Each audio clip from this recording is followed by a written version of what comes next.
our snow emergency starts whenever there's officially 2 inches by the Weather Service. That's when police enforce the parking ban.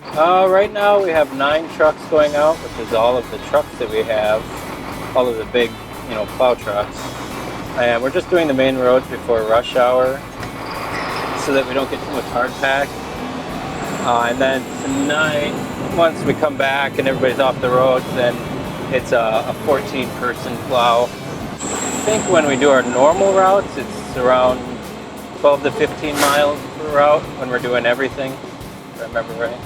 We plow collectors first, and then we get into our side streets, our residentials is what we call them. And we'll do a full plow in our route, plow it all out first, and then go back and do all our salting, or ice control is what we call it. And we'll put our salt with our brine down, and after we're done plowing. You try to take right turns when you're doing your blocks, your residentials, because in this way,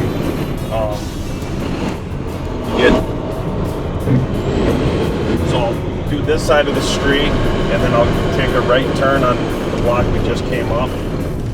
Because I was, making my right turns, I've already been down this road. It's called deadheading. And we try to eliminate as much deadheading as possible, just because it's not very efficient. I just try to avoid these garbage cans as much as possible. Yeah, we are always trying to tell people to put their garbage can in their driveway and not in the street. We don't want to hit it. We were told that garbage trucks, the arm that reaches out to grab their can go 3 feet. So that's kind of what we try to tell residents is leave their can 3 feet behind the curb. Mailboxes can be a problem. Garbage cans, parked cars, anything that, because we want to plow the street curb to curb. Get it as wide as possible. This late in the season, you can see the gutter line's got frozen snow and ice in it, so it kind of makes the ride a little rough when you're running these curb lines. The big part is a lot of the times the mailbox gets hit by the snow, not by the plow. And then, our snow policy says that we're not responsible for it then, but of course it's hard to prove what really hit it. So, like tonight, we'll probably be plowing off about 6 inches. So people with old rickety mailboxes, they're going to get broken. They're going to say we hit them. And we usually just try to help people out and fix them. See, we got a parked car up there. Those are kind of a hassle when you're doing these side streets. They don't give you a lot of room to get around sometimes. So a lot of times we'll end up having to pick up our wing and plow. And if you get 2 cars right next to each other, then you can't get through. You got to back all the way out of the street, down the street you just came from. See here, we got a visibility issue. I can't see any cars coming this way. That's why I like to plow at night, because I'd be able to see their headlights coming. But now, by the time I see them, my plow's going to be halfway out to center line. So you kind of try to just inch your way out as much as you can, and until you feel that it's safe to go, and hopefully nobody's speeding or driving erratically.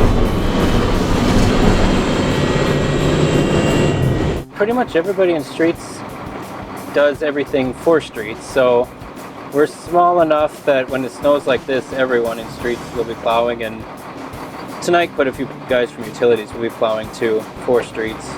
Way easier to plow in the middle of the night when nobody's around, because we plow just the city streets. So like up here, we're coming up to Victoria, we don't plow that, so we have to pull out onto the county roads, back up and go back down our city streets.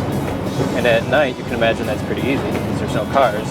Sometimes people squeak out behind us when we're trying to back up. We can't see them, obviously. And then, others will go around, some of them don't go around. It's just it's kind of an unpredictable part. A lot of times you'll see the county trucks, they're dropping salt as they're plowing, but we usually wait until we're done just because we don't want to plow off the salt that we just put down. And we're pretty focused on putting salt in specific places. We don't salt continuously on most of our roads. We just are treating stops, hills, curves, and intersections for the most part.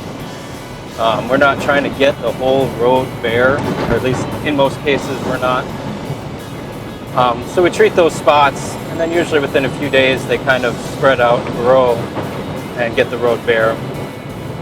But so we want to make sure we're putting the salt in the right spots and not plowing it off afterwards. So we're going to plow our main roads first, and then we'll go back and treat them. Today, since it's snowing cats and dogs, really we're just putting down a little bit of salt to try and keep the snow from sticking to the roads. We're not, I mean, there's no way you're going to melt this off while it's coming down. I guess check our website. If you just go cityofroseville.com/snow. I believe that'll take you right to the snow website. You know, you can sign up for notifications for when we're going out on our website, and then it has a lot of the information that we've already talked about, like, you know, not putting your garbage cans in your street and not blowing your snow in the street, things like that. Drive slow or stay home.